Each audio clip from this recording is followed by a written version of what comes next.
Bueno, buenas tardes a todos.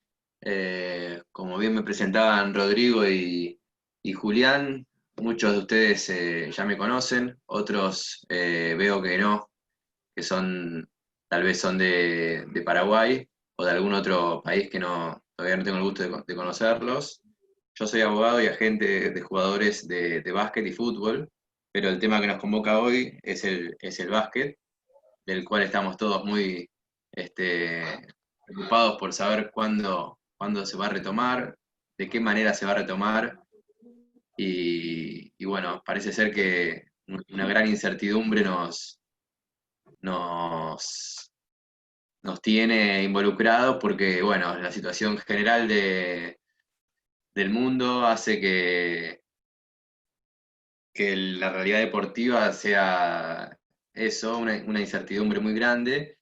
Y bueno, la verdad que cuando Rodrigo me planteó la posibilidad de hacer una charla de este nivel, con este contenido, accedí casi que automáticamente porque bueno, es un momento de- de parar un poco la pelota, estamos obligados a estar en casa y qué mejor momento que siempre en realidad, pero qué mejor momento este que nos obliga a estar en casa que tratar de estudiar algunos temas, de revisar conceptos, de mejorar algunas cosas, de poder charlar con más tiempo de cosas que por lo general uno nunca tiene tiempo de sentarse y de hablar, y qué mejor que esta herramienta en donde, por lo que estoy viendo por el momento, hay gente casi de toda Latinoamérica, y vamos a poder sacar un montón de conclusiones. Estoy seguro que además de transmitirles mis conocimientos, mis humildes conocimientos, también les voy a poder ir transmitiendo algunas sensaciones desde la experiencia como agente de jugadores, así que seguramente va a ser una charla muy nutritiva para todos y cada uno de los que estemos aquí. Eh, en primer lugar, como decía el flyer, como decía el título de la convocatoria a esta charla, de lo que voy a tratar de hablar es de los contratos de los entrenadores y de los jugadores en el ámbito del básquetbol. Se me ocurrió como primera medida dividir la charla en tres pequeños módulos, como para dividir un poco.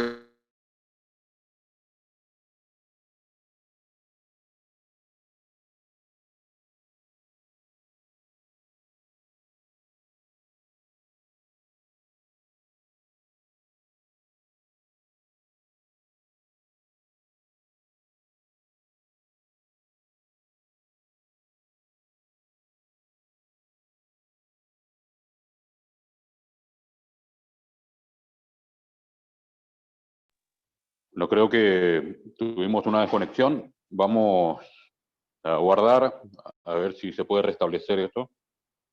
También es una situación, ahí lo tenemos de vuelta. Habilitamos de vuelta el micrófono. Ahí estoy de vuelta. Sí, de vuelta. Continuamos. Bueno, entonces la primera etapa es qué es lo que lleva al jugador a elegir un equipo y cómo es el proceso para la selección de un equipo por parte del jugador. O sea, estamos hablando desde la óptica del jugador y del entrenador y no desde el equipo. Entonces, eso como primer módulo. El segundo módulo, que es el más grueso, sería eh, todo lo relativo al contrato que el jugador o el entrenador va a tener que suscribir una vez que elija ese equipo y todas las particularidades que tiene el contrato. Vamos a desmenuzar cláusula por cláusula, las cláusulas más importantes que la mayoría de los contratos suelen tener. Y después, como última parte, vamos a hablar un poco de qué es lo que pasa después de la carrera, sobre todo para el jugador, más que para el entrenador, y qué es lo que sucede también durante las temporadas, que son a veces, muchas veces, hay jugadores que, sobre todo la mayoría, los que no llegan, por ejemplo, en Argentina o en Uruguay, los que no llegan a la final, tienen mucho tiempo entre temporada y temporada para prepararse, y qué es lo que estaría bueno que hagan, qué es lo que están haciendo, y qué es lo que hacen mal, o qué deberían hacer. Eh, yo, como les decía, si bien soy abogado, El objetivo de lo que venía pensando para hablar en el día de hoy no es enfocar la charla estrictamente desde algún código civil y comercial que rige la naturaleza jurídica de los contratos, porque eso sería correcto, pero no sería lo más apropiado para una charla como esta, que estamos hablando con gente de básquet. Pero sí, dentro de lo más formal posible, vamos a ir hablando de los contratos y de todos los temas que les acabo de enumerar, desde la órbita de lo jurídico, pero más aplicado a la realidad, con situaciones que uno que está en el básquet atraviesa cotidianamente y le suena, porque son temas que están en boga, porque son temas que se discuten en los clubes, porque son temas que algunos dirigentes están todo el día hablando, porque son temas que a los agentes nos toca hablar permanentemente con los distintos protagonistas, con la prensa, con los dirigentes y hasta con los jugadores. Si alguien tiene alguna pregunta para hacer durante mi exposición, no hay ningún problema. Me levanta la mano y tal vez esa pregunta sea valiosa y aporte para aclarar algún tema o direccionar la charla hacia algún lado mucho más interesante si es que así lo deciden. Bueno, como les decía, la primera parte de la vida de un entrenador o de un jugador es cómo elijo, cómo me doy cuenta cuál es el equipo más apropiado para yo ir a dirigir o a jugar. Hoy en día, por ejemplo, desde mi función como agente, yo no me circunscribo solamente a la liga o al básquet de mi país, por ser argentino y vivir en Buenos Aires, por ejemplo. Yo trabajo en todo el mundo y considero que, de hecho, el concepto de extranjero prácticamente no existe, porque hoy en día la mayoría, todas las ligas del mundo, salvo muy pocas, como tal vez una parte de la Liga de Filipinas, eh, so- todos permiten jugar con jugadores que sean de otro país que no sean el de la propia liga. Entonces, para mí el concepto de extranjero no es tan así como lo vemos, como lo solemos ver. Entonces, para mí las posibilidades para un jugador, sobre todo un jugador argentino que es muy respetado a nivel mundial, pueden ser ilimitadas en un montón de países y pueden conseguir trabajo en un montón de países. Ahora, ¿qué pasa? En primer lugar, lo que tiene que hacer un jugador profesional es asesorarse bien. El jugador es jugador y no es agente y no tiene ese conocimiento que tiene que tener un agente para elegir un club o saber cuál club es mejor que otro o cuál club no es mejor que otro, pero le conviene más en determinado momento de la carrera para trabajar. Entonces, yo diría que, por ejemplo, en Sudamérica, eh, un alto porcentaje de los jugadores que juegan eh, eligen el equipo sin hacer casi ninguna investigación previa. Entonces, directamente bueno, averiguan un poco, pero no se matan o no hacen una evaluación de fondo para decir, bueno, me parece que ir a jugar a tal club va a ser un gran paso en mi carrera. ¿Y esto por qué es importante? Porque salvo algunas ligas del mundo, salvo la Liga de Nueva Zelanda, que se juega después de la australiana, o la australiana, que se juega desde octubre a febrero, o alguna liga de Filipinas, o la liga de Puerto Rico, o la Liga Nacional de Dominicana, o la Liga de Paraguay, ya que estamos con gente de Paraguay. La mayoría de las ligas FIBA, apartándonos del mundo de NBA, ¿no? A la mayoría de las ligas FIBA, como les decía, duran hasta 11 meses, como es en Argentina. En Argentina la pretemporada empieza en agosto y el último playoff final se puede dar hasta en el 5 de julio. O sea, es casi todo un año. Entonces, la decisión que tiene que tomar un jugador a la hora de elegir un equipo tiene que ser muy bien pensada y tiene que estar bien asesorado porque ese jugador que viene en agosto o viene en septiembre o se suma en octubre o en noviembre, se va a tener que quedar hasta junio o hasta mayo y es un montón de tiempo. Entonces, tiene que estar necesariamente bien asesorado por una persona que mayormente es un representante que debe conocer sí o sí la situación del mercado general actual y tiene que estar actualizado. Todos sabemos que hay equipos que son no quiero decir equipos de moda porque sería faltarse el respeto, pero sí que hay equipos que determinadas temporadas están en un lugar y de repente están en otro lugar, entonces uno nunca termina de poder relajarse y decir, bueno, entonces yo ya sé que en esta liga tal o cual equipo me va a servir o voy a poder confiar. Lo que sí sabemos es que hay equipos históricos, pocos por liga, en donde uno ya sabe que probablemente tenga un mejor pasar que en muchos otros equipos. Eh, Eso por un lado. Por otro lado, eh, hablemos un poco de qué es un agente de jugadores, que es algo medio como que muchos no hablan, todo el mundo sabe que hay un montón de agentes o personas que trabajan de agentes, pero no se sabe bien y nunca se habló de qué es lo que hace, cómo hay que hacer para poder estar legitimado para ser agente, cuáles son las facultades que tiene un agente y hasta dónde puede decidir y qué es bien cuáles son bien las funciones que debe tener para poder desempeñar bien su trabajo. Recordemos que para ser agente de FIBA, al igual que para agente FIFA, que no es el caso, pero para que se den una idea, la similitud, solamente pueden serlos aquellos que estén registrados en FIBA mediante una licencia o los que sean abogados, como quien les habla. La licencia para ser agente FIBA no es nada sencillo, no es un trámite o un mail que hay que mandar a fiba.com, sino que hay que reunir una serie de requisitos, rendir un examen, que entre otras cosas es como si fueran algunas aristas de la carrera de Derecho Civil, en donde uno tiene que responder una serie de preguntas acerca de contratos y cuestiones comerciales, y después, pagando un arancel anual de mantenimiento, uno puede finalmente aplicar para poder ser otorgada esa licencia FIBA. Y los que no tienen licencia FIBA tienen que ser abogados que estén litigando en su país de residencia. Esos son los dos casos.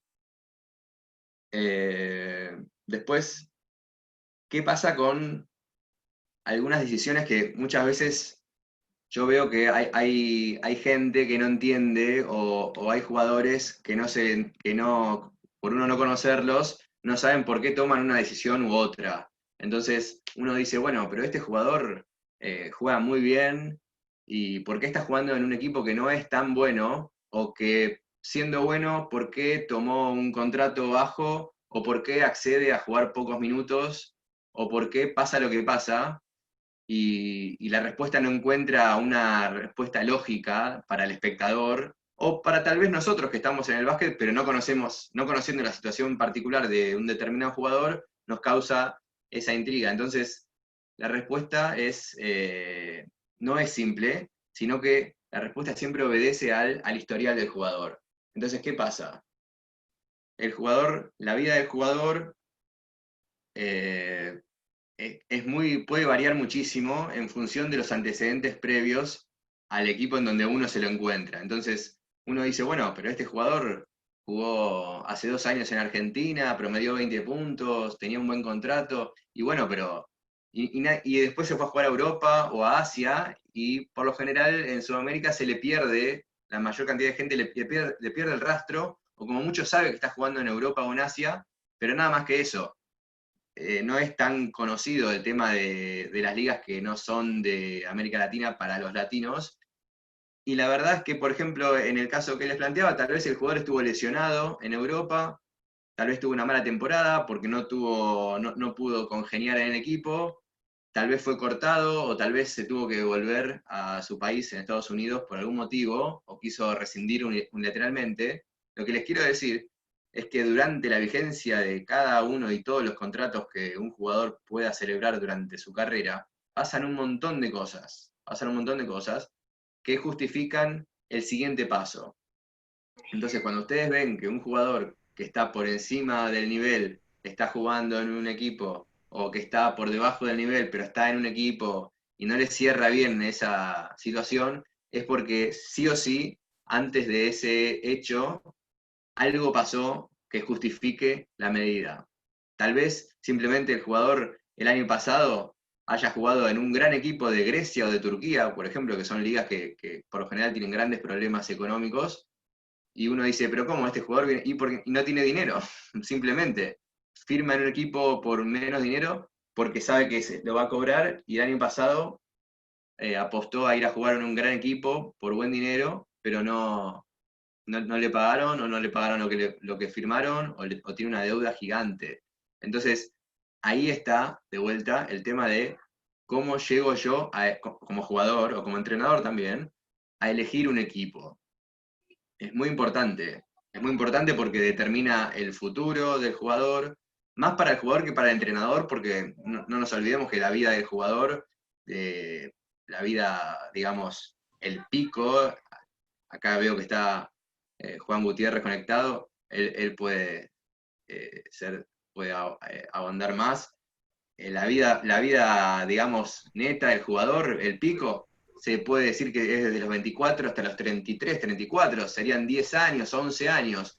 Y el entrenador puede dirigir hasta los 70, 75, no sé, hoy sigue dirigiendo Flor Meléndez, hay un montón de entrenadores grandes de edad que se mantienen, pero pueden seguir trabajando, no hay jugadores de 50 años, de 60 años. Es muy corta la vida del jugador de básquet en cuanto a su plenitud. Entonces, sucede que pasan esas cosas en el básquet y es muy importante el asesoramiento. Hay jugadores que tienen buena experiencia en Europa, en América Latina, y tal vez son más despiertos que otros y saben cuáles son los equipos más confiables, saben qué cosas poner en los contratos para salvaguardar sus derechos, pero lo fundamental a la hora de elegir un equipo es la duración del contrato. Porque uno dice, bueno, le llegó una oferta a tal jugador, se va a jugar mañana. No, no, pero pará, son 10 meses. Yo no puedo firmar algo así nomás, solamente sabiendo cuánto me van a pagar y listo. Entonces, me parece que por ahí pasa el tema. Los jugadores tienen que estar sí o sí eh, bien asesorados, ni siquiera asesorados solamente. Hoy en día, la globalización y la proliferación de ligas y de jugadores y el tránsito incesante de jugadores genera como resultado que sí o sí los jugadores cada vez más deban estar, y los entrenadores obviamente deban estar muy bien asesorados. Eso con respecto brevemente al punto 1. Si alguien tiene alguna pregunta antes de pasar al punto 2, levante la mano y con gusto lo charlamos.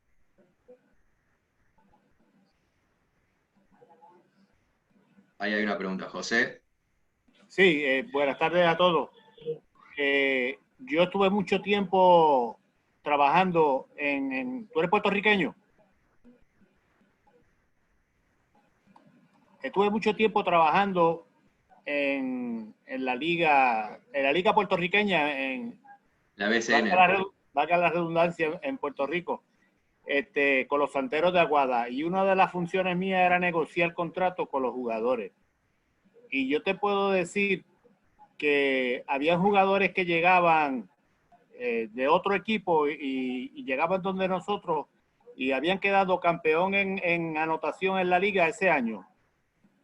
Germán Hernández, por darte un ejemplo, de Vega Baja pasó a Aguada. Entonces, la negociación, él sostenía que él era lo máximo porque había quedado campeón en anotación.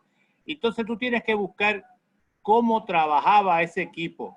Y ese equipo era un corre y corre porque no era un equipo bien sólido. Era un equipo que corría mucho. Germán Hernández era un individuo rapidísimo, con buen manejo y un despegue increíble. Él la donkeaba y era pequeño para la liga. Entonces, ya tú determinas que donde tú tengas un equipo organizado con una ofensiva establecida y un sistema corriendo, él no va a ser el campeón en anotaciones. Entonces, tú no puedes basarte en el contrato de que él fue campeón el año pasado y pagarle como tal. Hay muchos que son troublemaker, como le decíamos nosotros allá, otros son money maker, que lo que quieren es plata, y el individuo que te la pasa cuando están solos entre ellos, confabulando con unos y con otros para ver cómo resuelven para ellos. Y una de las cosas que nosotros hicimos fue que a la hora de negociar con él, que negociamos, fue, mira papito, tú vas a ganar tanto si el equipo gana, si el equipo pierde es la mitad. Y te aseguraste con eso que él se mataba con los demás para que jugaran bien, porque si no él perdía la mitad. Claro, claro. Bueno, mira, José, lo que vos estás queriendo decir es un muy buen punto que contribuye de algún modo a mi teoría de selección de equipos por parte del jugador o por parte del entrenador a la hora de seleccionar un jugador. Sí. Hay muchas ligas que, por más que sean latinas, son muy distintas entre sí. De hecho, vos siendo que dirigiste mucho tiempo en Puerto Rico, es una liga que la conozco muy bien. Sé que Santeros de Aguada es uno de los equipos más grandes. Y es como tal una liga del Caribe en donde ese corre y corre que vos decís se vive a flor de piel. Entonces se juega totalmente distinto a cómo se juega en Argentina, Chile o Uruguay, por ejemplo, que son ligas más lentas, más FIBA, y las ligas del Caribe, por una razón que tampoco vamos a andar hablando de la naturaleza del juego de Puerto Rico, pero brevemente se me ocurre que las ligas del Caribe como la de Puerto Rico, la de Dominicana o la de Venezuela, siendo que hace muchos años que son ligas muy cortas, que duran entre 3 y 4 meses contando los playoffs, no hay tiempo de preparación. Entonces no tienen tiempo de preparar un equipo con una pretemporada de 2 meses para armar jugadas con 10 pases antes de tirar. Entonces juegan con corre y corre y con jugadores que prometan 25 puntos, como los hermanos Suero, como Víctor Liz, como Rigoberto Mendoza, que son jugadores como Peña, que son jugadores súper famosos, que son nativos para estas ligas y que juegan ese famoso corre-corre a la perfección. Entonces, ¿qué pasa? Un jugador, y volviendo a lo que hablábamos antes, un jugador que se destaque en Argentina, por ejemplo, para dar un caso que todos conocemos, Marcos Mata, por decir algo, no sé si Mata está presente, no creo. Yo no creo que sea un jugador que pueda rendir en Puerto Rico, claramente, por ejemplo. Y estamos hablando de un jugador que fue generación dorada, que ha jugado con el Pipa Gutiérrez, ¿cuántos partidos? Y yo no creo que él pueda jugar, yo no creo que Marcos pueda jugar en Puerto Rico, pero ni loco, jamás se lo recomendaría. Si a mí me llamara Marcos mañana y me dijera, mira, tengo una oferta de Puerto Rico, te digo, no, no vas a durar un minuto porque ya me ha pasado de mandar jugadores a ligas como las de Puerto Rico, Venezuela, Dominicana, mandar jugadores buenos, yo siendo consciente de esa situación, pero también siendo consciente y confiando en que el jugador tiene tanto talento, que pueda tener esa capacidad de adaptación a ese estilo de juego y es muy difícil. Es muy difícil. Solamente me pasó una o dos veces de mandar jugadores a esas ligas de corre y corre que no sean del estilo corre y corre y que puedan andar. Acá César Pires, que es técnico uruguayo, o Leo Silverstein, me pueden dar fe. Yo tengo un chico que se llama Charles Hinkel. ¿Te acordás, César Hinkel, el chico que traje a Biguá? Bueno, fue goleador de Biguá, metió 20 puntos y lo llevé a Dominicana, que es la misma liga, el mismo estilo de Puerto Rico, y el tipo brilló porque es un tirador tremendo, entonces un tipo que prácticamente no erra, tiene un 50% en triple. Entonces son casos muy excepcionales, pero lo que comentás vos, José, es cierto. En la liga de Puerto Rico hay muchos equipos, sobre todo los poderosos como Santeros de Aguada, que esperan inclusive a que muchos jugadores americanos o puertorriqueños terminen de jugar en Europa para sumarse y capaz que llegan a los playoffs, como es el caso de Walter Hodge, que siempre llega para el final a jugar en Puerto Rico.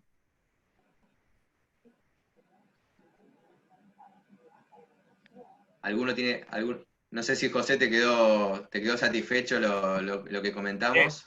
Muy bien. Y si alguno tiene alguna pregunta más acerca de este. Sí, Andrés, tengo una pregunta, una consulta, ya que estamos prácticamente despegando en el tema. Quería consultarte el proceso, aparte de, evidentemente, la asesoría, la entrevista, ¿Qué se tiene en cuenta cuando el agente, en tu caso, encuentra un talento joven, 16 años, 17 años? Ya sabemos que en estos tiempos, incluso más joven, los chicos están siendo ya buscados por agentes, por cazatalentos, y que aparte de la asesoría correspondiente, ¿qué es lo que normalmente le ofrece a un talento muy joven un agente? Mirá, yo no hago O esa por qué clase de... debería optar por tal agente y no por otro? O sea, ¿cuáles son, aparte de, como te dije, la asesoría correspondiente, en qué más normalmente me imagino el tema del gimnasio, la nutrición, digamos, para tener un panorama más claro de la consulta? Bueno, es una buena pregunta.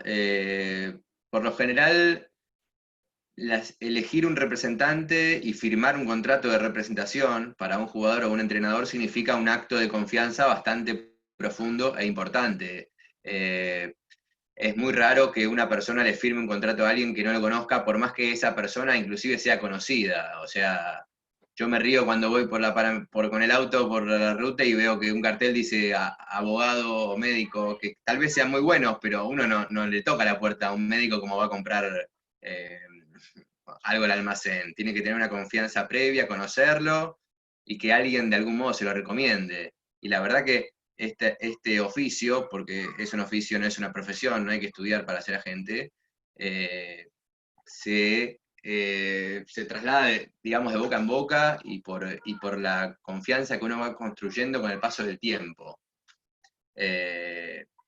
Yo cuando, la mayoría de los agentes supongo, lo único que se compromete es hacer todo lo posible para que la carrera del entrenador o del jugador sea lo mejor posible dentro de las posibilidades. Hay una cláusula muy importante dentro del contrato de representación que dice lo siguiente: la obligación que une a las partes es de medios y no de resultado. Entonces, si el jugador o el entrenador piensa que por firmar con tal o cual representante o con tal o cual agencia de representantes, el representante entonces queda obligado a sí o sí a conseguirle un trabajo o un super trabajo, está equivocado. Porque acá hay algo muy especial, que es que el objeto del contrato es una de las partes del contrato. Entonces, ¿qué quiere decir? Levanta. Para que quede claro, cuando uno celebra un contrato de compraventa, por ejemplo, en un electrodoméstico, el comprador es uno y el vendedor es la casa de electrodomésticos, pero el objeto del contrato no es ni el comprador ni el vendedor, es una cosa, es una heladera. Acá no. Acá es un contrato muy especial porque el objeto del contrato es una de las dos partes, que por lo general, en este caso, es el entrenador o el jugador. Y como se trata de relaciones humanas, nadie puede garantizar un resultado, porque como le decía antes, el jugador es el que entra a la cancha y no entra la gente, y aunque entrara la gente, tampoco podría garantizar nada. Entonces, si el jugador, lo que quiero decir, si el jugador no tiene un nivel acorde a sus expectativas o a las expectativas del mercado para la hora de conseguir un nuevo trabajo, el agente no puede hacer magia. O sea, los agentes somos agentes, no somos magos. Ahora, lo que vos me preguntás es, ¿qué le ofrece el agente al jugador más allá de, bueno, tratar de conseguirle un club o mejorar las condiciones de contrato? La verdad que no sé qué le puede ofrecer, porque son cosas que son accesorias a lo principal. Lo que se me ocurre, pensando un poco en la respuesta que estás esperando, es que el jugador llegue a la vida de la gente con alguna necesidad y que el jugador termine firmando con ese agente porque ese agente le puede resolver un problema puntual. Entonces, por ejemplo, hay un jugador que se contacta con un agente y le dice, mira, estoy buscando cambiar de representante o tener mi primer representante. Entonces el representante le dice, bueno, contame un poco tu historia.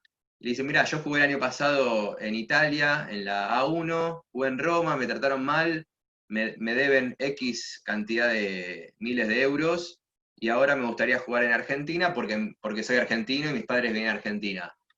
Entonces le dice, mirá, si vos me podés ayudar a solucionar el tema de la deuda con el club italiano, para mí sería muy importante y sería por parte tuya una demostración de profesionalismo y entonces yo firmaría con vos. Entonces en ese caso, ¿qué pasa? El agente, bueno, si uno es amateur o no tiene contactos y es argentino,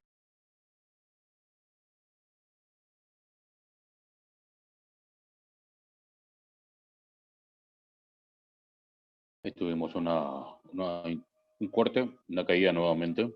Estamos obviamente teniendo al algún sol, las inconveniente. cartas arriba de la mesa, que el jugador le tiene que contar su historia, sus objetivos, el agente le tiene que contar qué posibilidades tiene, en qué ligas suele desarrollarse. Obviamente, si uno es argentino o paraguayo, el jugador va a pensar que en esos países es donde tiene más contactos y más relaciones, pero no necesariamente.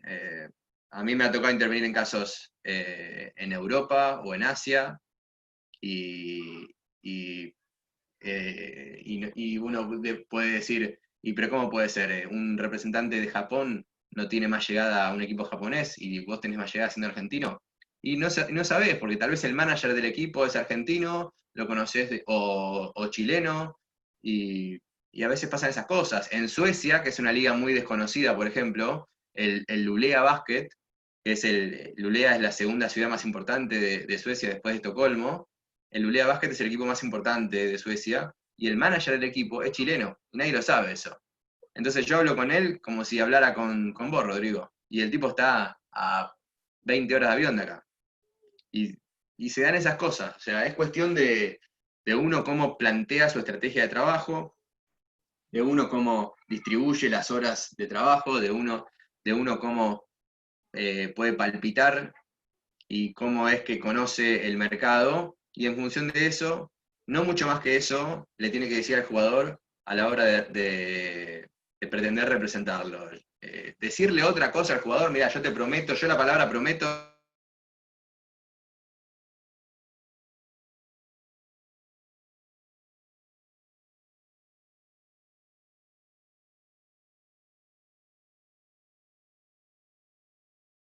es piola, inteligente, sabe que nadie puede prometer nada en el deporte porque todo va cambiando todo el tiempo y es una lotería. No sé si quedó completa tu inquietud. Tenemos a Miguel Gracias. Ureta que está levantando la manito, si puede habilitar su micrófono para proceder a su consulta o duda. No lo veo a Miguel. Está el. O sea, lo veo. Ahí Ahora lo sí, veo a Miguel con un gorro. ahora sí. Hola, un saludo a todos, Andrés, y a Miguel, toda la ¿cómo gente que estás? está en la conferencia. Mira, tengo dos preguntas. La primera es que, ¿qué pasa con un jugador de series formativas que es traspasado de un país a un club de otro país? ¿Cómo opera FIBA al respecto? Si es que hay algún porcentaje en términos de formación que va al club. Y la otra pregunta es si es que, ¿cómo visualizas tú, después de esta pandemia, cómo va a funcionar el mercado de jugadores extranjeros? ¿Qué estás visualizando y en qué estás pensando al respecto? Porque hay una Bueno, incertidumbre y probablemente las cosas van a cambiar en todo sentido. Esas eran mis dos preguntas y aprovecho a saludarlos a todos. bueno, yo aprovecho a decir que Miguel es un gran amigo, es el entrenador de la Universidad Católica de Chile. Y hace pocas semanas hablamos y lamentamos mucho porque el equipo venía muy bien y justo se canceló la liga. Una lástima porque bueno, el equipo venía bien y también hay que recalcar que la liga chilena, a diferencia de muchas otras ligas, o tal vez de todas las ligas latinoamericanas, en esta temporada sufrió dos sacudones, no este de la pandemia. Primero la crisis antes de comenzar la temporada con la crisis social que hubo en Chile y después esto. Entonces fue una liga que fue muy golpeada este año, doblemente, a diferencia de otras ligas. Yendo a tu primera pregunta, Miguel, En el caso de los menores de edad que pasan de un país a otro, bueno, la reglamentación FIBA es muy clara al respecto. La reglamentación dice que si el jugador no tiene contrato o el contrato está vencido, el jugador es libre. Es como si fuera un jugador mayor extranjero que uno lo contrata libremente. Ahora, si el jugador tiene contrato, habrá que ver qué términos contiene dicho contrato para saber en qué términos el club de destino deberá indemnizar al club de origen. Pero en el 90% de los casos los jugadores de 16, 17, 18, 15 años no tienen contrato. Ahora, ¿qué pasa? No nos olvidemos una cosa muy importante. La reglamentación FIBA, así como la reglamentación FIFA, prohíbe las transferencias internacionales de menores de 18 años. Entonces, una cosa es que el jugador tenga menos de 18 y otra cosa es que tenga más de 18. Si tienen más de 18, lo mejor para el jugador es que no tenga contrato, entonces se va libremente. Pero si tiene contrato, no se puede libremente, obviamente. Ahí ya no importa la edad que tenga, si es lo que a vos te preocupa. ¿Entendés? Entonces FIBA, es más, te digo una cosa más. Si el jugador tiene, por ejemplo, 18, 19 años y no tiene contrato con el club, y un club de otro país lo requiriese, ni siquiera debe comunicarse con el club de origen. Solamente el club de destino pide el transfer a FIBA y FIBA lo habilita automáticamente. Y el club de origen no hay necesidad de por qué comunicarse. Muchas veces mal llamado robo de jugadores. Pero es así, la reglamentación FIBA así lo establece. Es así. Y con respecto a lo que me preguntabas acerca de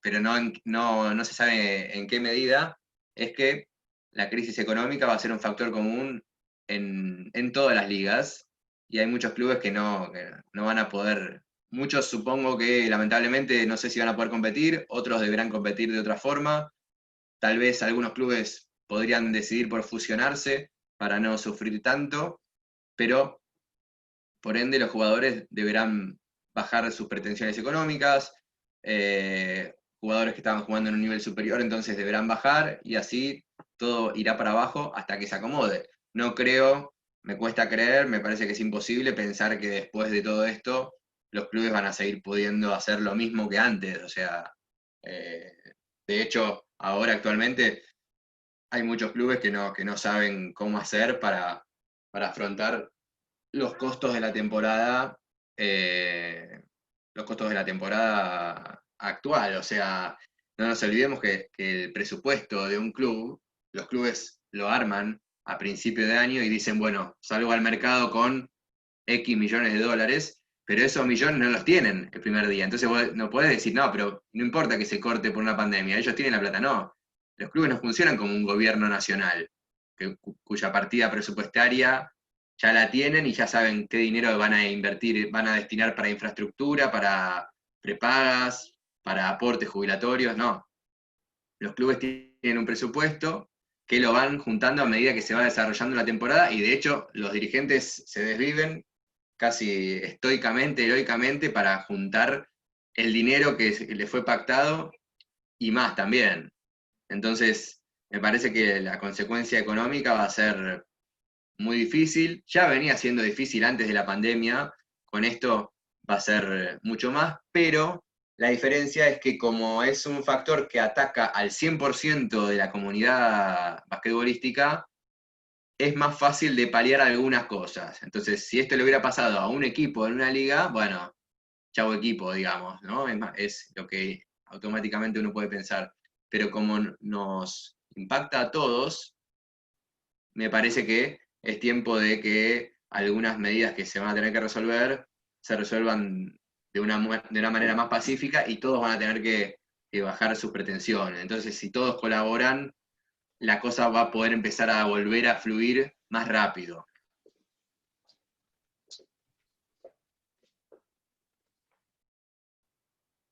Ahí está, Miguel. Muchas gracias. Muchas gracias. Saludos. Saludos. Bueno, ¿hay alguien que tenga alguna pregunta? Sí, Andrés, no sé cómo es tu apellido.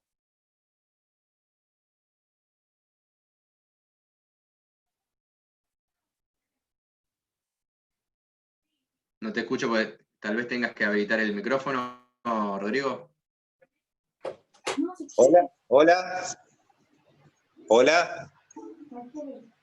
Hola, ¿ahí me escuchás? Te escuchamos, Andrés. Ahora Bueno, sí.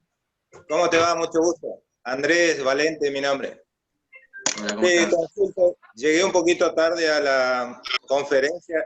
Espero que no hayas tocado el tema de ¿qué te parece a vos los contratos únicos para los chicos de Liga de Desarrollo? Porque yo soy el padre de un chico que me topé hace poco con este inconveniente y la verdad que no pude firmar ese contrato que los ata hasta los 23 años porque me pareció algo medio, no sé cómo ponerle la palabra, si esclavizante o es un chico que apenas cumplió 16 años y es como que lo veía como atado a un club hasta los 23 años sin saber si se iba a adaptar o no a ese club. Espero que no hayas tocado ya ese tema, no sé. No tocamos ese tema todavía.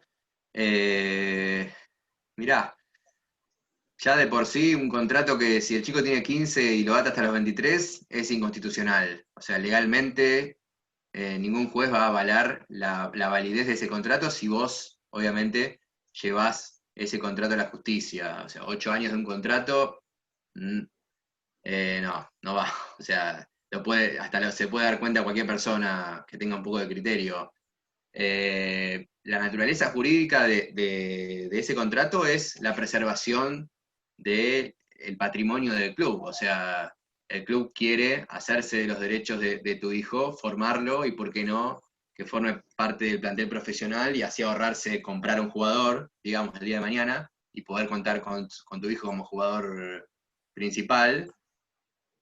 Pero bueno, tampoco a vos te han obligado a firmar ese contrato, o sea, son contratos que se negocian. Ahora, si a vos te impusieron ese contrato como si fuera un contrato de adhesión o un formulario, eso es otra cosa.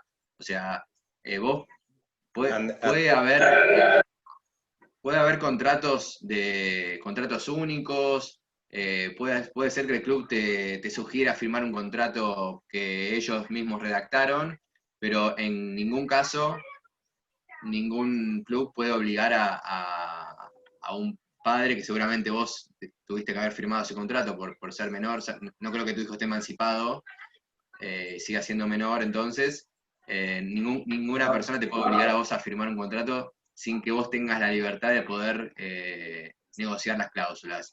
De caso contrario, no es un contrato. Según la ley, en los contratos rige la autonomía de la voluntad de las partes y pueden pactar lo que ellos quieran sin interferir en el orden público, pero en ningún caso, ninguna de las dos partes, aún el club, que es la parte poderosa del contrato, puede imponer, digamos, imperativamente todas las cláusulas de un contrato, por más que un reglamento deportivo así lo diga, porque obviamente hay leyes nacionales, decretos nacionales y constitución nacionales y tratados de derecho internacional que están por encima de un simple reglamento deportivo.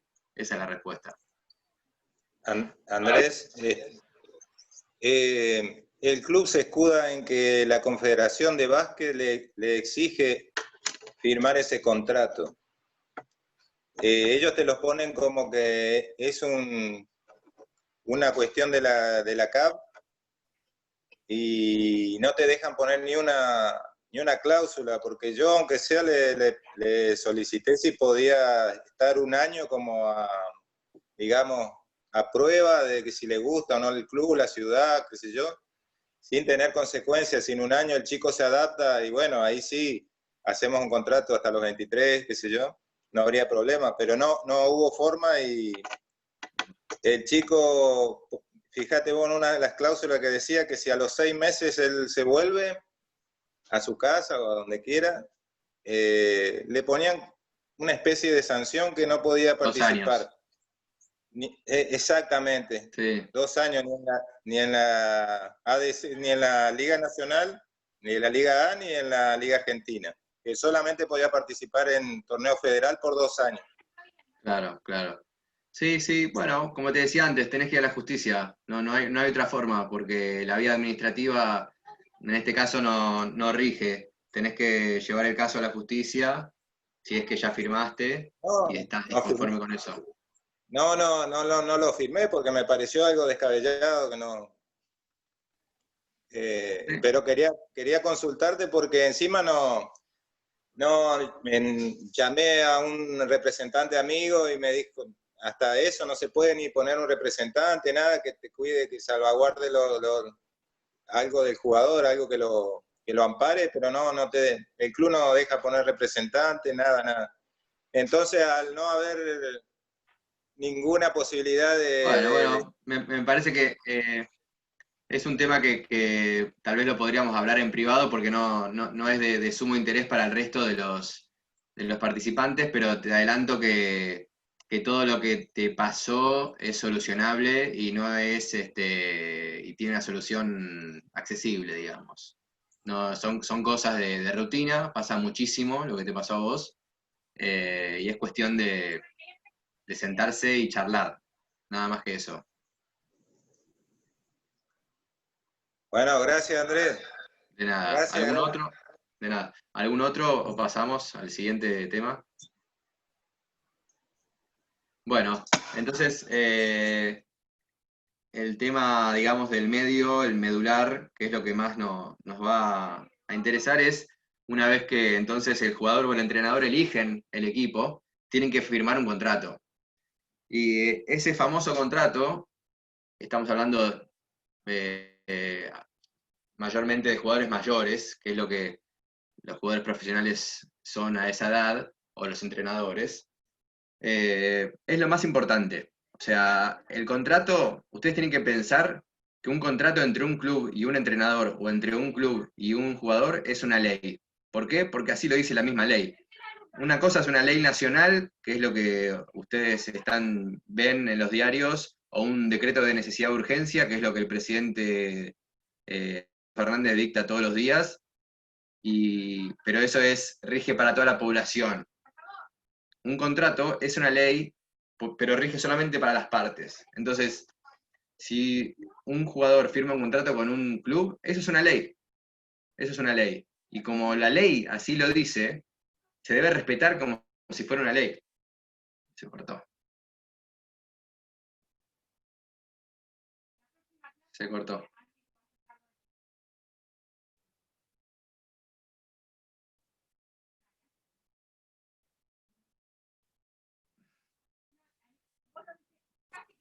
No se cortó. ¿No se Alguien cortó? está compartiendo pantalla, me parece. No, se te escucha y se te ve. Ah, bueno. Entonces les decía que el contrato al tener fuerza de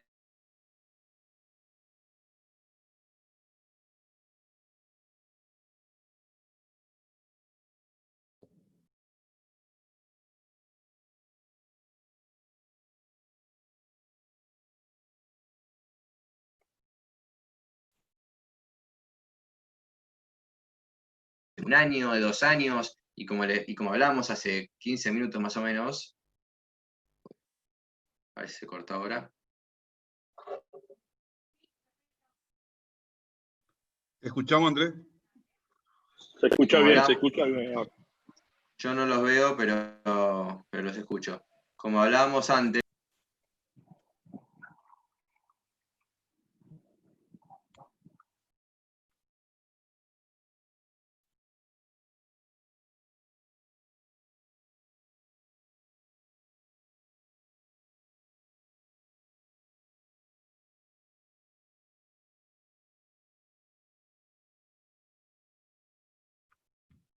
Bueno, estamos teniendo inconvenientes con la señal de Andrés, a ver si podemos restablecer el contacto.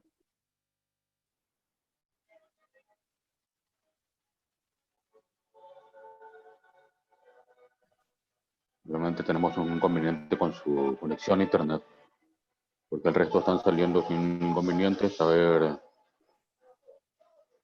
si empezamos de vuelta un momento. Ahí habilitamos el micrófono nuevamente. ¿Nos escuchás, Andrés? Sí, sí, sí. Ahí te escuchamos de vuelta. Estamos de vuelta contigo. Bueno, como les decía, el contrato entonces es la herramienta fundamental y es la ley que va a regular las conductas y las relaciones y que va a tener que establecer cómo se van a resolver todos y cada uno de los problemas que se susciten durante la vigencia del contrato. Y uno puede decir, y bueno, pero todo lo que puede suceder no puede estar todo regulado. No, es cierto, no puede estar todo regulado porque nunca se sabe lo que va a pasar, por ejemplo, una pandemia. Pero sí se puede dejar establecido que cuando suceda algo que no está establecido expresamente, se va a resolver de determinada manera. Entonces sí, un contrato puede establecer todas las soluciones para todos los casos de esa forma.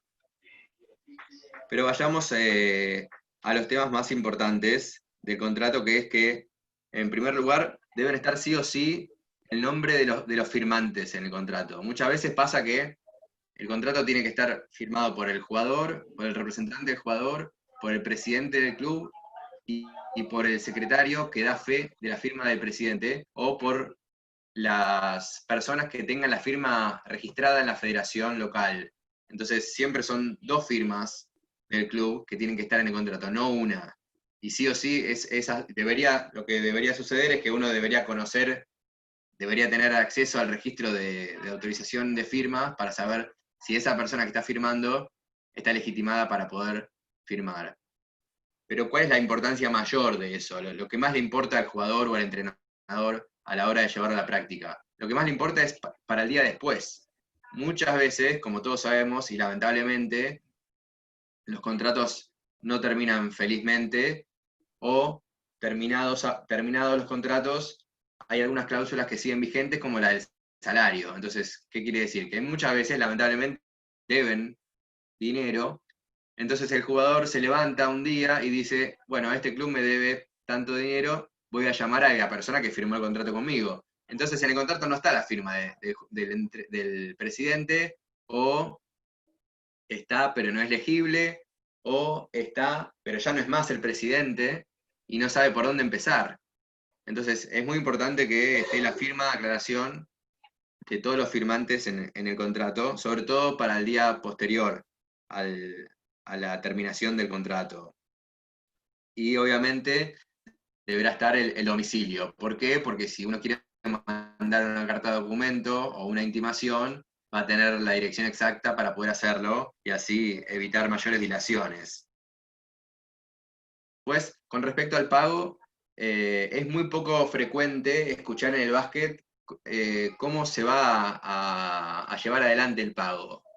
A diferencia del fútbol, en donde es la cláusula obviamente más importante, y como tal vez el pago tenga 3 páginas en el contrato, porque hay momentos para hacer un pago, el lugar del pago, el tiempo del pago, la forma del pago, cómo se va a tributar ese pago. Entonces, muchas veces yo hablo de estas cosas con los jugadores antes de la firma para que ellos sepan cómo va a ser, si el pago va a ser en efectivo, si no va a ser en efectivo, si no va a ser efectivo, cómo va a ser, si va a ser por transferencia bancaria, si el club le va a abrir una cuenta, quién va a estar a cargo de los gastos de la apertura de esa cuenta, quién va a tributar, si se puede no tributar, cómo es la mejor forma para que los clubes se organicen y quede todo aclarado. Entonces, ¿qué pasa? Muchos jugadores ni siquiera preguntan cuándo se paga, del 1 al 5, del 1 al 10. Entonces llega más o menos el día 1, el día 2, el jugador piensa que tiene que cobrar y no. Y el club le paga el 7 y no se sabe cómo le va a pagar. Y el jugador necesita efectivo una parte y otra parte que se la transfieran. Y el tema es a dónde se la transfieren, porque el club no le hizo la cuenta y eso no es automático. Hay que ir al banco, hay que respaldar la cuenta. Entonces, son muchas cosas que hay que tener en cuenta. Y hay clubes que lamentablemente no están organizados de esa forma y no pueden ofrecer esa clase de contrato. Y bueno, y ahí está lo que hablábamos al principio de la charla, en que si al jugador por algún motivo le conviene someterse a ese riesgo o a esa relación, digamos, entre comillas, precaria o de incertidumbre, con tal de trabajar o no, o si el jugador es un jugador exitoso que prefiere esperar para tomar un trabajo con mayores seguridades y darle el trabajo a otro jugador. Entonces, es muy importante el tema del pago, como así también cómo se van a establecer los bonos por cumplimientos individuales, por cumplimientos colectivos, cómo se van a aplicar las demoras, cómo van a ejecutarse las demoras en el pago, si a X cantidad de días le corresponde faltar entrenamiento, si a X cantidad de días le corresponde dar por terminada la relación laboral, si a X cantidad de días le corresponde determinada sanción al club, etc.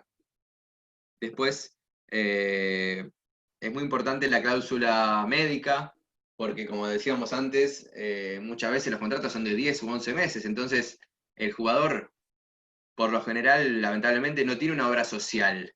Entonces, eso queda como medio en el limbo, y ahí sí, si el club no tiene una gran estructura, queda el jugador prácticamente, y por lo que vemos en la práctica, a la suerte de que si el club tiene o no algún convenio o algún arreglo con alguna clínica o obra social para ver si le puede solucionar el problema. Entonces, como el jugador va a estar 10 meses, 11 meses, él y probablemente su familia, algún problema de salud, entendiendo como problema no algo grave, sino una necesidad de ir a una guardia a las 3 de la mañana o sacarse una muela.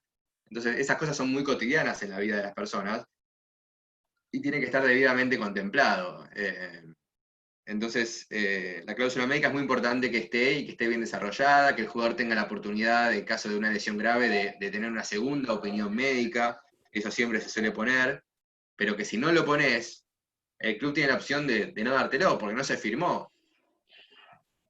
Después también es muy importante hablar de la cláusula de salida. La cláusula de salida es una cláusula que, como bien lo dice su nombre, le permite al club o al jugador salir del contrato bajo los términos que se arreglen, libremente, pagando una suma, y por lo general se da en determinado momento del año. Entonces, ¿qué pasa?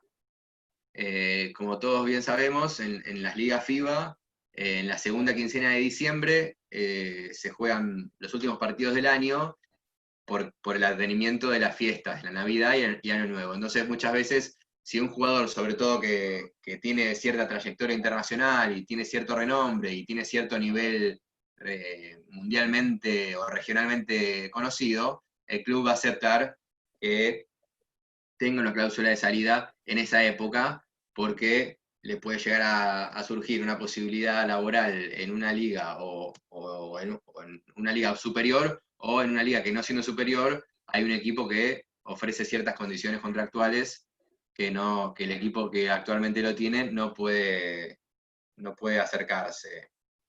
También es muy importante que esté la cláusula BAT, que es la cláusula que establece la jurisdicción de Suiza, de FIBA, para cualquier litigio, y es una forma de resguardar, de que el jugador es tener un resguardo legal a nivel federativo, que sí o sí será en FIBA donde deberá hacer un reclamo, ya sea por falta de pago o por incumplimiento de otra de las cláusulas, pero por lo general se da por falta de pago. Otro de los temas es desde cuándo rige el contrato. Si rige desde la firma, desde que arriba el país, o desde que pasa la revisión médica. FIBA tiene dicho, a lo largo de estos últimos años, que por más que el contrato diga lo que diga, el contrato tiene validez después de la revisión médica. ¿Por qué? Porque se entiende que si el club trae un jugador lesionado desde antes de empezar a practicar, ese contrato no es válido, porque nunca pudo disponer del jugador. Entonces, son pocas las veces que en muchos clubes hacen la revisión el mismo día que arriba el jugador al club. Si ustedes son aficionados del fútbol, van a ver que lo primero que hace un jugador es la revisión médica, y lo segundo que hace una vez que pasa satisfactoriamente la prueba médica es firmar un contrato. Ahora, la revisión médica, lo que tienen que saber es que tiene que dar un 100% de aptitud física. Si da un 90% de aptitud física o un 80% de aptitud física, el club tiene la facultad de rescindir el contrato y de no contar con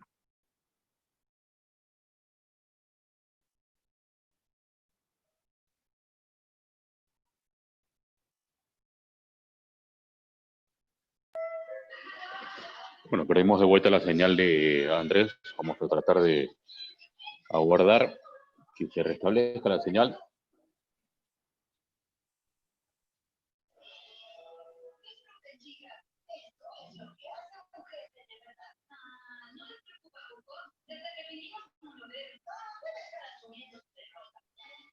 Estaría reincorporándose a la sala.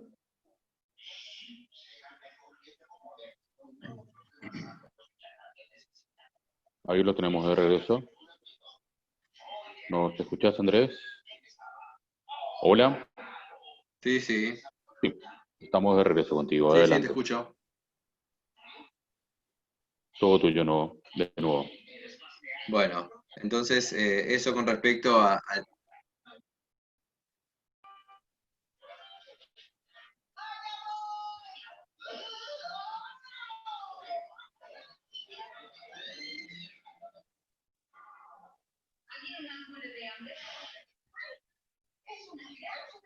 Hola, Andrés, ¿puedes escucharnos? A ver, ahora. Ahora sí. Ahora sí, ahora sí. Ahora sí. Sí. Adelante. Yo te escucho. ¿Qué vemos? Bueno, eso con respecto a la revisión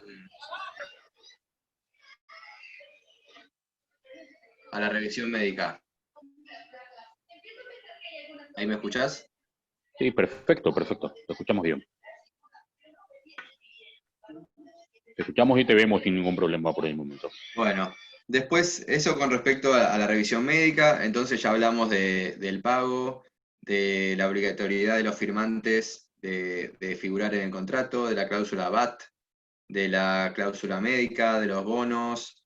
Y después me gustaría tocar, antes de pasar a las seguramente muchas preguntas que tienen al respecto, me gustaría, para que se les ocurra alguna pregunta más, de hecho, hablar brevemente de dos temas que hacen a los contratos, obviamente. Uno es el tema de los contratos garantizados y no garantizados, y otro es el de el famoso derecho de reserva que tienen los clubes, sobre todo por los jugadores que no son de la nacionalidad del club. El tema de los contratos garantizados y no garantizados, bueno, es una figura que no existe legalmente. Un contrato no hace falta que diga que es garantizado o no. O sea, un contrato de trabajo se supone que si tenemos que decir, si tengo que arriesgar, si corresponde que sea garantizado o no, y es garantizado, porque si no, el jugador o el entrenador tiene una inestabilidad laboral y social, digamos, y familiar que no puede dormir, porque no sabe si al otro día lo van a echar. La verdad que el invento de esta denominación de contrato garantizado o no garantizado se da en el marco del semiprofesionalismo que a este respecto transita el básquet a nivel casi mundial, te diría, porque en todas las ligas del mundo donde me ha tocado intervenir en ligas de todos los continentes, sucede lo mismo. Si el jugador no tiene contrato garantizado, al otro día se puede ir. Y lo que muchas veces no saben los jugadores es que, porque uno piensa, bueno, no es garantizado, entonces si juego mal, me voy. O el contrato del entrenador, si pierdo 2 partidos, me voy. Pero veamos el caso del jugador, que es más claro todavía que el del entrenador a este respecto. No es solamente que si el jugador, nunca se da, no se da solamente el corte de un jugador que tiene contrato no garantizado por no jugar bien un partido o 2 partidos, sino por un montón de cosas, por un montón de factores, y muchas veces quedan en minoría los casos que debería ser lo más normal, que es por el bajo rendimiento, que es donde el jugador ahí es como que no tiene excusas. Y bueno, si jugaste mal y vos aceptaste venir por un contrato no garantizado, bueno, macho, son las reglas del juego. Pero muchas veces pasa que o el club alega que no tiene dinero, cosa que ahí sería discutible permitirlo. Muchas veces sucede que el jugador no tiene un buen feeling con el entrenador o con el equipo, entonces la relación se desgasta. Pero muchas veces sucede que como el jugador no tiene contrato garantizado y aún jugando bien, o aún el equipo ganando, por ejemplo, y todo el mundo pensando que el jugador tiene estabilidad, el entrenador, o el club, mejor dicho, para no dar nombres propios, digamos, el club encuentra un jugador mejor. Y ahí está el problema. Porque siempre va a haber un jugador mejor. Entonces, como el club tiene la posibilidad de traer un jugador mejor y reemplazar al jugador cuyo contrato no es garantizado, el jugador nunca tiene estabilidad. ¿Y por qué pongo hincapié en ese aspecto? Porque ahí ya no importa si juega bien o juega mal. Entonces, entre otras cosas, los efectos que eso trae es una inestabilidad impresionante, porque el jugador ni siquiera sabe qué es lo que está pasando. Porque el jugador, mientras que juega bien, sabe que el trabajo es de él. Ahora, cuando juega mal, sabe que el trabajo peligra. Entonces, si juega mal, el jugador sabe que, bueno, el partido que viene voy a tener que jugar mejor. Entonces sabe dónde está parado. Pero con esto que les cuento, genera una inestabilidad tan grande hacia el jugador y hacia el plantel, porque al plantel no le causa gracia que vengan jugadores nuevos todos los días. Hay que adaptarlos, hay que entrenar, hay que quedarse después de hora para enseñarles los sistemas de juego, el idioma, los viajes, los sistemas defensivos, ofensivos. Es muy complejo traer un jugador. Cuando uno lee en Basket Plus o en las páginas, tal equipo cortó a uno y trajo a otro, y bueno, sí, parece todo muy lindo, muy rápido, pero es todo un trabajo de adaptación que a veces lleva un mes de adaptación. Entonces, yo estoy, obviamente, siendo agente de jugadores, estoy en desacuerdo, pero totalmente, con los contratos que no son garantizados, y entonces le sugeriría a los clubes que a la hora de contratar a un jugador tomen más recaudos y elijan mejor, o se tomen más tiempo para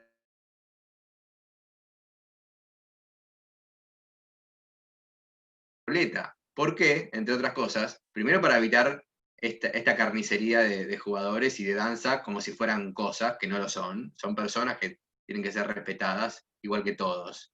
Y segundo, para evitar gastos. Entonces, esto se relaciona con lo primero que hablábamos, de cómo elegir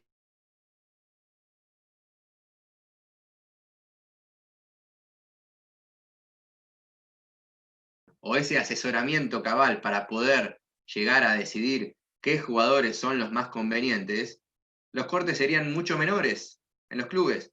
Lo que pasa que, en pocas palabras, traen jugadores que no conocen, o traen jugadores que por un video, o 2 videos, o una referencia que levantan el teléfono y el técnico del anterior equipo habló bien, lo traen, o un jugador que simplemente, como ya jugó en esa liga, lo traen. Entonces, es muy común escuchar que un club dice, no, yo quiero un jugador que ya haya jugado en la liga, y ni hablar si ya jugó en el club. Entonces, la verdad que en atención a la globalización que hablábamos antes también, y a la gran cantidad de jugadores, y a la gran cantidad de nacionalidades de buenos jugadores que hay, no solo de americanos o de argentinos o de latinos, sino de europeos, que hay muchos buenos, me parece una picardía, con toda la información que anda circulando por todos lados, que no podamos ser capaces de elegir bien, porque la verdad es que los clubes no es que traen un jugador pensando que va a jugar como Michael Jordan o como Kevin Durant, entonces son muy poquitos los que van a llegar o ninguno va a llegar a esa expectativa, y entonces sí, serían cortados todos los jugadores automáticamente. Pero como el presupuesto de los equipos latinos, que es lo que más en esta charla hay gente de Latinoamérica, no es suficiente como para traer un jugador estelar NBA o de Euroliga o de BTV League o de Lituania o de Australia, que son las ligas más grandes del mundo, me parece que es cuestión de investigar más acerca de qué jugador traer, o si no quieren investigar o no pueden o no lo consideran, contratar a una persona que sí lo haga.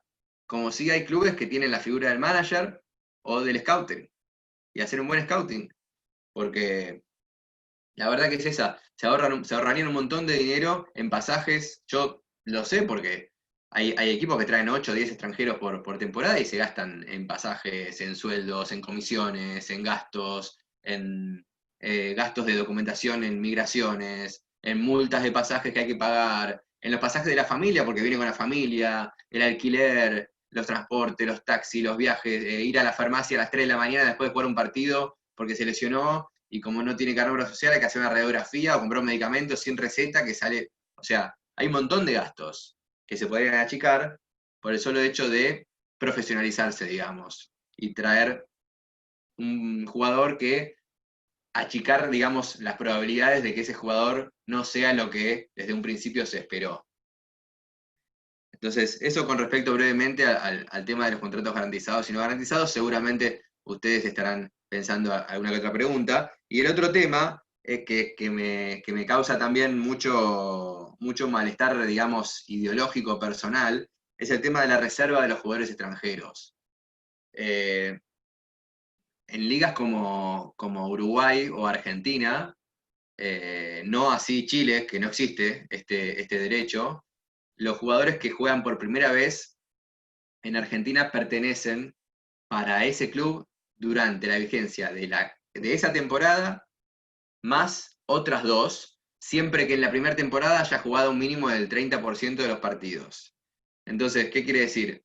¿Cómo opera cómo está redactada ese derecho de reserva? Para los que no son argentinos o los que desconocen ese reglamento, un jugador extranjero viene a Argentina, juega más del 30%, pero viene solamente, el contrato es por esa temporada, y en la temporada siguiente hay otro equipo de la misma liga, de la Liga Argentina, de la Liga Nacional, de Primera División, que lo quiere. Entonces tiene que sí o sí negociar con el club que lo pidió, que lo trajo por primera vez. Pero ¿qué pasa? Ese derecho es un derecho muy precario porque el pase no lo tiene el club que lo usó, porque ya venció el contrato. Entonces, el derecho de reserva podría llegar a operar jurídicamente, o sea, sería jurídicamente posible o razonable, viable, en caso de que el jugador tenga todavía un contrato vigente y sea otro equipo el que lo quiera, independientemente de que si el club de origen lo quisiera o no al jugador para la siguiente temporada, más allá de que tenga contrato vigente. ¿Por qué? Pues es muy simple. Esto es como si yo comprara una heladera, la pusiera en la calle para tirar, y antes de que venga una persona humilde a retirarla, yo le dijera, no, esa heladera es mía, me tenés que pagar. ¿Cómo? Si vos la tiraste, ¿qué derecho tenés sobre la heladera? ¿Que la usaste una vez hace 1000 años y ahora la tiraste? Y como sabés que ahora me interesa a mí, ¿me querés cobrar? No, eso es ilegal. Eso es ilegal. ¿Pero por qué es ilegal? Porque el derecho que tiene el club por sobre ese jugador cuyo contrato ya venció y el interés que tiene el club para contar nuevamente con los servicios del jugador se computa en cero, entonces lo único que quiere hacer el club es recaudar. Y entonces, ¿qué hacemos? Nos pasamos la plata entre nosotros, porque es el club A le da la plata al club B. ¿Y para qué? ¿Quién hace negocio ahí? ¿Cómo se fortalece la Liga Nacional, que es el objetivo principal, en lo que pensó en Argentina León Nasnuder en el 85? De ninguna manera se fortalece. Entonces, el reglamento establece un sistema de directamente no se puede negociar, hay que pagar, creo que son $80.000 si querés el jugador durante el primer año de reserva y $40.000 durante el segundo año de reserva. Entonces me parece que el derecho de reserva, que en algún punto podría ser justificado, en la medida que no exista un contrato vigente con el club, no puede operar. No puede operar, pero principalmente por el club, que no tiene casi ningún derecho por sobre el jugador, porque no lo quiere, y ahora que otro equipo lo quiere, sí quiere plata por ese jugador, hablando lisa y llanamente. Pero por sobre todas las cosas, nosotros que esta charla se enfoca desde el punto de vista del jugador, le están privando el derecho a trabajar. Y el derecho a trabajar, previsto por el artículo 14 bis de la Constitución Nacional Argentina, que no importa, es una anécdota, es un derecho fundamental, contemplado por todas las constituciones nacionales de los países democráticos de Latinoamérica. Por ende, está muy por encima, en la pirámide jurídica, de cualquier reglamento deportivo. Entonces, ¿cómo puede? O sea, y no hace falta ser abogado o ser un entendido en leyes o tener experiencia en estas cosas, es simplemente aplicar el sentido común. ¿Cómo puede ser que a una persona le priven el derecho a trabajar, que la familia de esa persona no pueda tener alimentos, porque hay un club que no lo quiere usar, pero que exige un pago de una indemnización en concepto de derecho de reserva? Es algo inaudito, ilegal, y que además no construye para nada hacia el profesionalismo y hacia el crecimiento de la liga. En Uruguay pasa lo mismo, y en Chile no pasa porque ese derecho de reserva no existe. Entonces, por ejemplo, un jugador como Capri Alston, que salió campeón con Club Deportes Valdivia, este año jugó en el otro equipo de Valdivia y nadie dijo nada. Porque ¿qué problema hay que juegue en el otro equipo de Valdivia o qué problema hay que juegue en otro equipo de Chile? Si ese jugador va a venir a ayudar al equipo y por algo no lo quiso contratar al otro equipo. Entonces, acá estamos hablando de la autonomía de la voluntad de las partes. Cada uno hace lo que quiere en la medida que no afecte el orden público. Entonces nadie dijo nada en ese caso. Podrían haber dicho algo y sentar precedente, y entonces sí, o poner una traba. Pero ni Deportes Valdivia dijo nada, ni el jugador dijo nada, ni Las Ánimas, que es el otro equipo de Valdivia, dijo nada, y entonces el jugador jugó en 2 equipos al mismo tiempo. Distinto es lo que sucedía en Argentina hace muchos años, en donde un jugador podía jugar en varios equipos en la misma temporada. Eso ya es distinto porque ya genera una cierta inestabilidad en todo sentido. Ahora ustedes tal vez se pregunten, ¿por qué hablamos tanto de los extranjeros? O por qué, como que para mí mal llamados extranjeros, o por qué no hablamos tanto de los argentinos en Argentina, o de los chilenos en Chile, o de los uruguayos en Uruguay? ¿Por qué?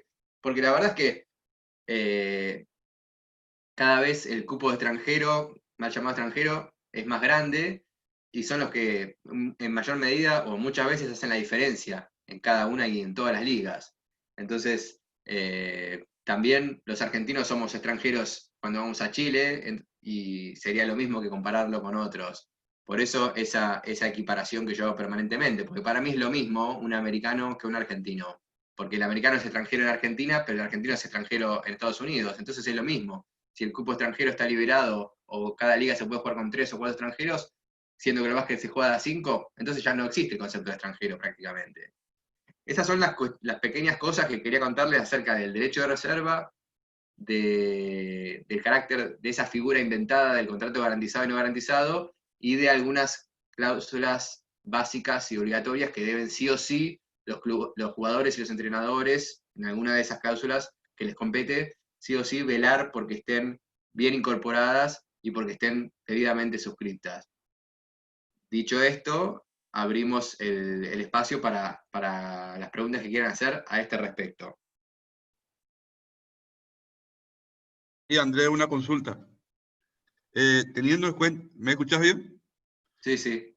Teniendo en cuenta tu experiencia conociendo varias ligas, ¿cuál es el modelo que consideras mejor a la hora de tener en cuenta la forma o la fecha para el recambio extranjero? Ya sabemos que el modelo chileno tiene 5 recambios una vez iniciado el torneo. Creo que en Uruguay, no sé si sigue vigente, había una junta médica neutral. En Uruguay es un tema menor al haber 8 extranjeros, pero en mi país, por ejemplo, creo que la fecha del cierre del libro de pases está muy lejos del final, y si un extranjero se lesiona, no hay forma de cambiarlo. O sea, también creo que los directivos no están cuidando en ese sentido la inversión por un lado y también el espectáculo en la final, ¿verdad? Entonces, a la hora de decidirte entre esos modelos, yo creo que los dos son válidos, tanto el uruguayo como aquí, ahí están colegas de Uruguay y de Chile, creo que es así. ¿Y cuál te parecería mejor a la hora de adaptar? Yo creo que tenemos algunas similitudes en cuanto a tiempo de competencia, igual un poquito más la competencia de ellos, pero hay algunas cosas. También tenemos en cuenta que los extranjeros también son muy importantes en estas competencias, hacen mayor diferencia, ¿verdad?, que en otras. Así que en ese sentido, por ahí quería consultarte si cuál es el modelo digamos, de tu preferencia. Bueno, la verdad que no tengo un modelo preferido, no pienso que una liga está organizada perfectamente, tampoco pienso que una liga puede llegarse a organizarse idealmente perfectamente. Como decíamos antes, pasan muchísimas cosas en 10 meses u 11 meses de competencia que hacen que la liga, el reglamento deba mutar todo el tiempo porque se tiene que adaptar a las necesidades y a las situaciones que van aconteciendo. Mirá, yo ideológicamente soy una persona que no estoy de acuerdo con algunos límites. O sea, si en una liga se puede recambiar 5 veces, o se puede recambiar 8 veces o 10 veces, no le encuentro la razón de ser. Por eso el básquet me gusta, porque los cambios durante el partido son ilimitados. Y eso en el fútbol no sucede, y no entiendo por qué. ¿Por qué? Un jugador puede entrar y no puede salir, ¿por qué? ¿Qué problema hay? ¿Sí? ¿Dónde está la ventaja? ¿Por qué? Si eso es mucho mejor para el espectáculo. Entonces, para mí, sí, tal vez se podría discutir el hecho de cuál sería el deadline o la fecha límite para poder recambiar o fichar a un jugador por una cuestión que no sea de salud. O sea, por una cuestión de salud, sí o sí, siempre se debe poder recambiar.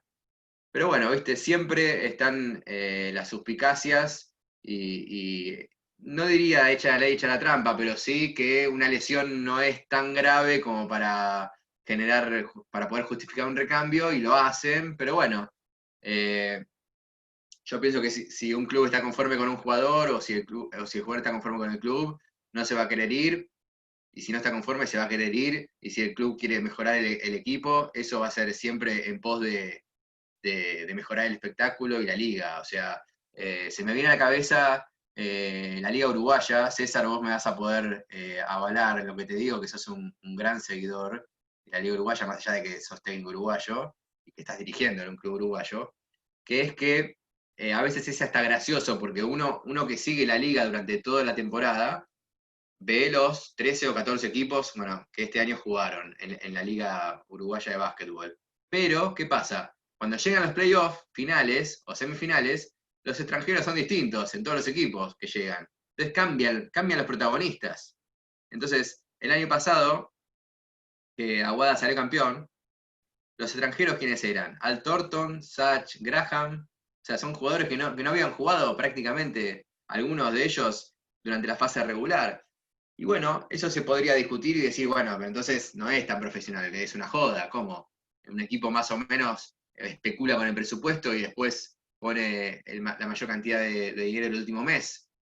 Bueno, esas son posibilidades que te da el reglamento. Esas son, por otro lado, situaciones que hacen que la liga no sea del todo profesional, porque los equipos deberían armarse bien desde el principio, no al final.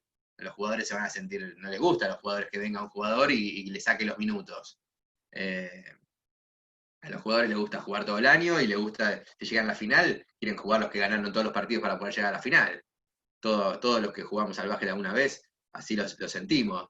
Pero bueno, yendo de vuelta a la pregunta concreta tuya, no pienso que, no tengo una preferencia por una liga, pero sí pienso que la liga argentina está mejor organizada, con todas las falencias que tiene, está mucho mejor organizada que la liga chilena, uruguaya, o brasilera, que es una de las que no nombraste, o la paraguaya, que la verdad que tiene bastantes defectos, y me ha tocado protagonizar en carne propia algunas situaciones de clubes que te dicen, no puedo traer jugadores, o sea, y juego con uno menos. Esas cosas me parece que no se pueden creer que pasen, más allá de que el reglamento lo diga.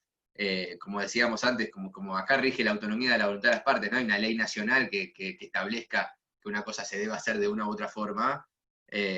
Los clubes deberían ponerse de acuerdo y decir, no, macho, no vamos a tirar toda la temporada por la borda porque un reglamento dice lo que dice, y entonces no hay espectáculo. Pero pienso que la Liga Argentina, al tener libre el cupo extranjero, recordemos que, para los que no saben, en Argentina se puede jugar hasta con 8 jugadores mayores de 23 años, sin importar la nacionalidad. Entonces me parece que esa es la mayor expresión de democracia que hay en la liga. Obviamente que tiene sus cosas que no son buenas, porque hay jugadores argentinos que deberán subir su nivel o competir contra más grupos de jugadores a la hora de ganarse un lugar, pero yo siempre digo que si el jugador es bueno, va a jugar, y si el jugador no es bueno, no va a jugar ni con 8 ni con 2 extranjeros. Entonces, lo que tiene a su favor el jugador latino, más que nada el uruguayo, el argentino, es que con el nivel de formación que tiene, que tenemos una gran escuela de formación en Sudamérica, grandes escuelas formativas, grandes entrenadores formadores, bueno, ya estuvo Jorge Caballero en este segmento, en otro día de esta charla, de estas conferencias, puedes jugar en otros lados. Y eso es lo que yo hablo muchas veces con muchos jugadores y entrenadores y gente del básquet. El jugador argentino, por ejemplo, tiene que ser consciente que el nivel de juego de muchísimas ligas, en donde se paga muchísimo más que en Argentina, y en donde se paga en otra moneda que es mucho más estable que el peso, lo puede dominar tranquilamente. Entonces puede ir a jugarse a Suecia, a Finlandia, a Hungría, a República Checa. Es cuestión de ampliar la cabeza, ampliar los horizontes y decir, bueno, ¿cómo hago para, si los americanos vienen a jugar acá o los europeos vienen a jugar acá, ¿por qué yo no puedo ir a jugar allá? Porque seamos sinceros, en Argentina sobre todo, a diferencia de Uruguay, Chile o Brasil, hay muchos extranjeros que vienen y directamente, además de ir al banco, al toque la gente se da cuenta que tienen peor nivel algunos que los argentinos. Entonces decís, ¿cómo? ¿Para qué traen un jugador que no es mejor que los nuestros y no nos quedamos con los nuestros? Entonces, para mí, ese es un error. Pensar eso es un error porque es quedarse en la fácil y criticar. Lo que hay que hacer es hacer al revés. Es decir, bueno, entonces nosotros vayámonos afuera. Si el dólar está a 105 pesos, el blue, hay jugadores que ganan 1.000 o 2.000 dólares, que es el sueldo básico o para un rookie en cualquier liga del mundo, en Mongolia, en Moldavia, en Ucrania o en Letonia. Entonces, animémonos y los jugadores que tienen cierto nivel también puedan irse. ¿Por qué no? ¿Por qué no pueden irse como se fueron algunos a Brasil este año, como de los Santos fue a México, pero como Balbi, como a Chile se fue Alessio, Ferreira, Cantaruti? ¿Por qué no se pueden ir más jugadores? ¿No? Mi objetivo no es vaciar la liga, pero sí pensar en que hay jugadores que podrían tener una carrera mucho mejor y no la tienen porque muchas veces no están bien asesorados. Y ahí otra vez volvemos al primer punto de la charla. Entonces, por eso el primer punto fue el asesoramiento, que es lo clave. Después los contratos, una vez que terminó el asesoramiento, y después la última parte que vendrá después de estas preguntas.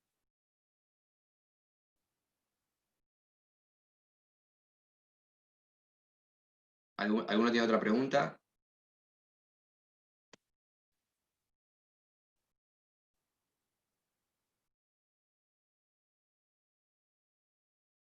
No escucho nada, ¿eh?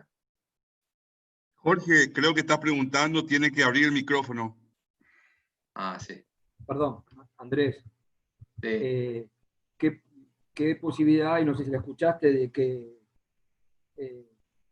parecería que la Liga Argentina, lo que sería el ex TNA, se junte con el torneo federal? Es un comentario que se viene escuchando. ¿Lo ves posible eso? O porque la cantidad de equipos es muy grande, la del torneo federal? Mirá, ver lo posible, no sé si lo veo posible, pero es como vos decís. La verdad perdón, tendrías como 120 equipos, no, como 100 equipos entre los dos niveles, y están hablando de que sería como la ex Liga B en su momento, en la década del 90 hasta el 95, 96, que se jugaba. Liga A y Liga B, bueno, están hablando de por ahí fusionar los dos niveles de abajo, ¿no? Claro. Para los que no conocen la Liga de Ascenso en Argentina, los que son de otros países, Jorge está preguntando acerca de, en atención a la crisis económica que hay en Argentina, qué posibilidades hay de que alguna versión que él habrá escuchado se concrete en cuanto a que los equipos de la segunda y tercera división se fusionen en una misma división y poder llevar adelante una segunda división con mayor cantidad de equipos. La verdad que me parece irrisorio pensar en una competencia con 80 equipos, creo que son 23 en segunda y 50 y algo en tercera. Sí, Serían 24 o 26 y 70 equipos en el tercer nivel, en el cual vos sabés que el tercer nivel inclusive hasta es más fuerte que el segundo. Casi 100. Casi 100. El tercer nivel es más fuerte que el segundo, porque en realidad el segundo, al no haber descenso, claro, para el que no conoce la Liga Argentina, que es de otro país, el segundo nivel no hay descenso. Entonces hay muchos equipos que se arman con muy bajo presupuesto, con no tanta calidad de jugadores, salvo uno o dos por equipo, y con un americano o dos.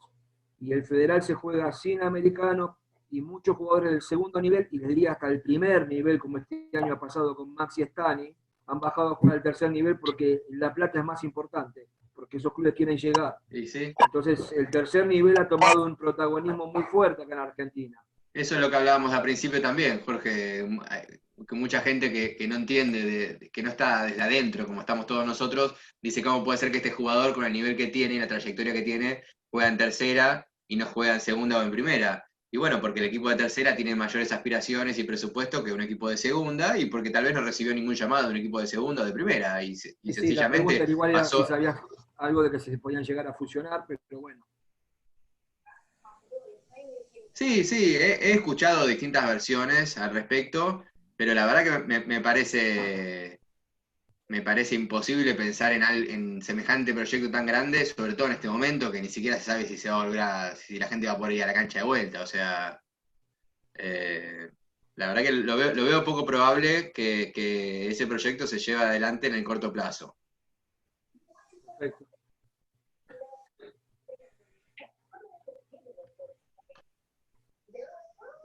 A ver, otra pregunta.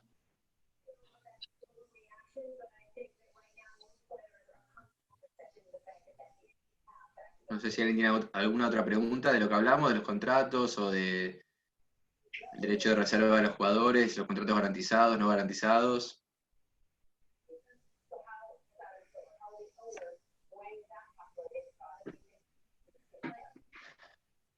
Bueno, si nadie tiene otra pregunta, la última parte, ya tenemos casi 1 hora y media de charla, que se hizo extensa, es algo muy breve que es la parte final del jugador, que nunca se sabe cuándo va a terminar.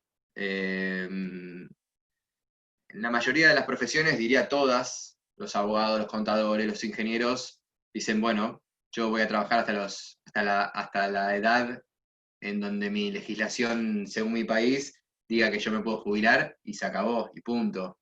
Entonces no importa si se lesionan, si se enferman 1 año, pueden seguir trabajando de esa profesión toda la vida. Acá hay situaciones que generan que haya una estadística en donde diga que el jugador promedio se retira a los 35, 36, 34 años, que como profesional con contratos serios, concretos, empiezan a los 23, 22, 24, de manera que serían casi 10 años en el mejor de los casos. Y muchas veces, ¿por qué digo lo mejor de los casos? Porque muchas veces, como ustedes saben, un jugador se lesiona a los 25 años, o 20 años, o 18 años, y por distintos motivos abandona la carrera, o la suspende y después la retoma. Entonces, sí, ya terminó, Julián, ya terminó. Entonces es muy importante la formación profesional que paralelamente a la carrera de jugador, muchos jugadores es conveniente que lo hagan. Entonces nosotros tenemos varios jugadores en nuestra Liga Nacional de Argentina que estudian, como es el caso de muchos de los chicos de obras, como Fernando Surrigen, Luca Baluzzi, Franco Barbotti, que son chicos que estudian permanentemente, que juegan a un alto nivel, que tal vez ganen buen dinero, pero saben que esto se va a acabar en algún momento y que la diferencia económica el básquet al no tener contratos de transferencia de jugadores y solamente contratos de trabajo, grandes sumas no van a poder colectar si no juegan en la NBA o en la Euroliga. Entonces ya se empiezan a dedicar por adelantado a otras cosas. Y el día que les toca retirarse, ya están preparados para la siguiente etapa. Entonces, me parece que es vital que los jugadores estudien lo que sea, que quieran, pero que estudien, que aprendan inglés, me parece vital, que todos aprendan inglés, que los entrenadores, que los jugadores, que los dirigentes, que cuanta más gente aprenda inglés, es fundamental porque es el idioma universal. Me parece vital que lo que hablábamos al principio, cuando les contaba los módulos de la charla, que los jugadores se cuiden entre temporada y temporada, porque hay muchos jugadores que terminan de jugar en abril o en marzo y recién empiezan en octubre, entonces pasa mucho tiempo en el medio y es cuando la típica frase del entrenador que dice, no, me llegó tal jugador, pero me llegó con 10 kilos más. Entonces no se puede así. Hay que cuidarse permanentemente, hay que monitorear a los jugadores permanentemente, así como los estamos monitoreando, los clubes están monitoreando a los jugadores, bueno, ahora porque hay una pandemia, pero todos los clubes están entrenando por computadora, entonces los jugadores están en la casa, como están en el receso, pero entrenando. Entonces hoy los jugadores no tienen 10 kilos más. Espero que todo esto de la pandemia y los cambios que, por lo menos provisorios que fueron, no sean provisorios, así sean los cambios positivos sobre todo, como es el de las conferencias, que por ejemplo esta conferencia tal vez nunca pudo haberse hecho si no hubiera sido por la pandemia. Espero que las cosas buenas que se están implementando a raíz de esto, o sea, sacar lo positivo de lo negativo, siga creciendo, que las ligas, sobre todo las latinas, que son las nuestras, las que pertenecemos nosotros, crezcan día a día, que hagan pasos firmes, que hagan pequeños pasos pero firmes, y que vayan siempre para adelante y pensando en el beneficio de todos y no de algunos. Por eso lo que hablaba del derecho de reserva, porque en definitiva nos sacamos la plata entre nosotros. Entonces no tiene sentido eso. Algunas cosas como esas, como tantas otras. Entonces, eso le quería remarcar brevemente como tercer módulo. Espero que le haya gustado. Estamos quedando corto de tiempo. Espero que le haya gustado la charla. Estoy a disposición de cualquiera de ustedes o de cualquier persona que ustedes consideren que yo pueda serle útil de acá en el futuro para cualquier consulta. No tengo dudas que Rodrigo y Julián van a organizar próximamente algún otro ciclo de conferencias abordando otras temáticas o ahondando en la misma. Y les quiero agradecer nuevamente por haberme convocado y le agradezco a ustedes por haberse sumado a la conferencia, y cuando esté el link de YouTube, con mucho gusto se los pasaré para que lo puedan conservar. Así que si no tienen alguna breve pregunta más, que Julián me está apretando con el tiempo porque se viene Narvarte, el técnico de Boca actual, podemos dar por finalizada la charla. Muchas gracias, Andrés. Realmente muy buena, muy nutritiva y un tema que muchas veces, como dijiste, no podemos tocar y aprovechamos este momento. Muchas gracias por tu predisposición desde el comienzo. A todos los colegas que participaron. Para los que no saben, en la página del gremio está el contacto de Andrés, donde están todos los datos personales para cualquier consulta. Antes que muchas cosas quedaron en el tintero por el tiempo, porque realmente esto, si no tendríamos una charla después, estoy seguro que iba para por lo menos media hora, una hora más. Pero realmente muy contento y muchas gracias de parte del gremio de entrenadores paraguayos. A vos, Andrés, por tu predisposición, por tu apertura y a todos los participantes. Muchas gracias, de verdad.